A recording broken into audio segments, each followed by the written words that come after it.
উপস্থিত একজন মারা গেছে এবং কয়েকজনকে বিএম হাসপাতাল বারিয়ারহাট ওখানে নেওয়া হয়েছে।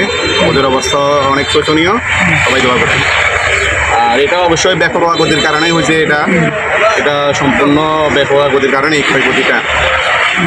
ঘটনা নতুন রাস্তা হওয়ার কারণে ড্রাইভাররা বেপরোয়া গতিতে গাড়ি চালায়। সবাই একটু ওভার স্পিড গাড়ির কারণে বারবার দুর্ঘটনা ঘটে। অটো আর পিকআপের সাথে সংঘর্ষ হয়েছে। দোষটা শুনছি মানে অটো হবে গাড়ির গতি স্পিড বেশি। আর দ্বিতীয়ত যে অটোগুলো আছে এই অটোগুলো যে বেঁকা যায় ঘুরে ডাইন বাপ কিছু দেখে না, শর্ট করে আঘাতে ঘুরে দেয়।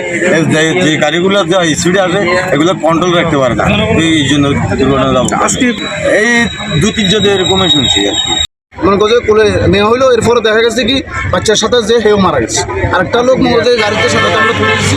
তুলে দেওয়ার সময় মনে করছে কি অর্ধেক পথে যাওয়ার পরে বিএম ওটা রাখা নেই। বিএম থেকে যখন আবার সরকার মেডিকেলের কথা বলছে ওখানে নিয়ে যাবো, ঘটনাস্থলে ওই লোকটাও মারা গেছে। 3 জন লোক অটোরিক্সার সমস্যার কারণে মারা গেছে। আমরা একটা জিনিস চাই যে অটোরিক্সাগুলো চলুক, এটা মনে করছে কি আমাদের বাধা প্রদর্শন নয়, মনে করছে কি সবাই সুন্দরভাবে চলতে হবে।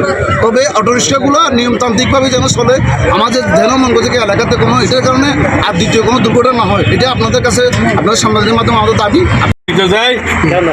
সিএনজি একটু ওভারটেক করছে, টাকালা বাইরে হালাই দিচ্ছে। আচ্ছা আচ্ছা, কয়জন ঘটনাস্থলে কয়জন? ঘটনাস্থলে 3 জন, আমি উঠে দিয়েছি বিএম হাসপাতালে পাঠাইছি। এই দুর্ঘটনা 3 জনকে আহত হয়েছে নাকি? 3 জন অলরেডি গেছে।